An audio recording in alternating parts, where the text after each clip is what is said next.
In this video, what I want to do is actually go through another gas law that we haven't talked about yet, and it deals with some familiar concepts. It involves mixing more than one chemical together, in this case, gases that are mixed together. And these gases have to behave nicely with each other, which means they don't react. And so we're going to look at what's called Dalton's laws of partial pressures. Dalton's law deals with mixing gases together and relating that to individual pressures or partial pressures of each gas and relating those individual pressures to the total pressure. Dalton's law has a lot of uses in the real world. Among them would be scuba diving. If you have ever done scuba diving with a tank, the air we breathe has to be a combination of nitrogen and oxygen, oftentimes referred to as nitrox. Another great application of Dalton's law would be the use of gases in welding. So our auto shop, our tech department, certainly welding technology, would use mixes of gases such as oxygen, acetylene, maybe CO2, and argon, and even propane. So a lot of different gases get mixed in the real world, especially in the world of technology. So let's take a look at Dalton's partial pressures, and we're going to solve a problem along the way that will help make things look fairly straightforward to you. Well, Dalton's law of partial pressures is very easily defined, and it says when you mix a certain number of gases together in a container, assuming that they don't react with each other, they're very, very inert with each other or ideal, the total pressure of that mixture of gases is simply equal to the partial pressures of the individual gases. So mathematically, it's often written this way. Total pressure, or P total, is equal to the partial pressure of gas 1 plus the partial pressure of 2 plus the partial pressure of 3 plus ... the partial pressure of n. Now, we usually don't put that many gases together, but in theory, that would be the mathematical relationship.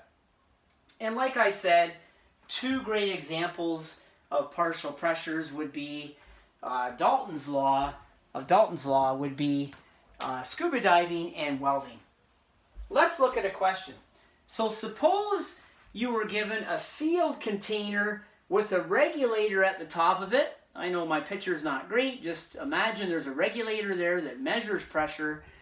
And inside of this container we have 0.2 moles of helium and 0.5 moles of oxygen. The goal is to determine the partial pressure of each gas. Now, we have to know the volume. Let's assume it's 2 liters in this case.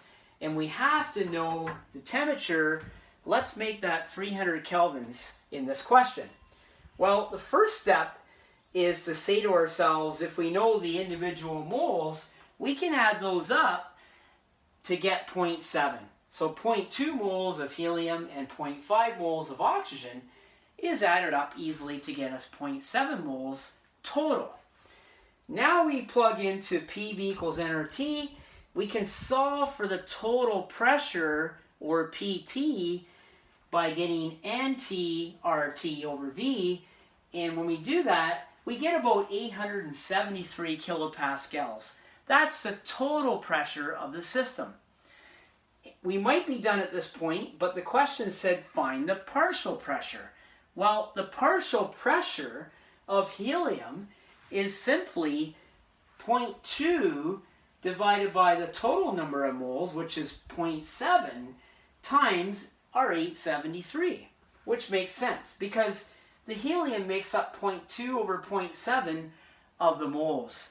That's sometimes referred to as a mole fraction in terms of helium.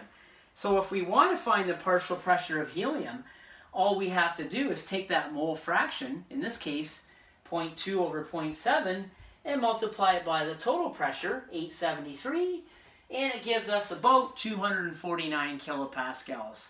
That would be the partial pressure of helium. Finally, if we want to find the partial pressure of oxygen, we could do that one of two ways.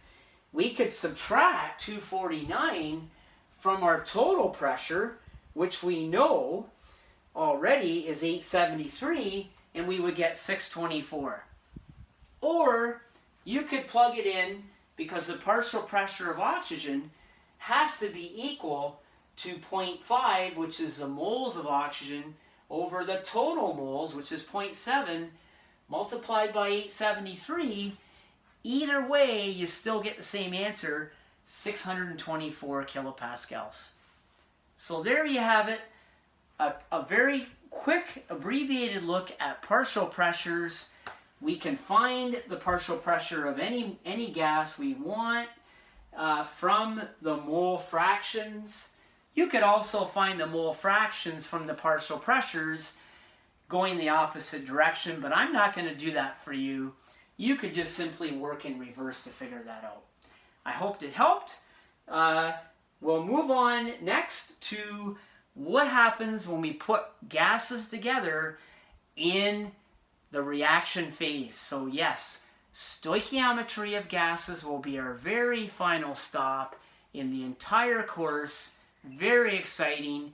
It brings an old concept together, stoichiometry, with this new concept, gases, and I'm pretty confident that you'll find it to be quite straightforward.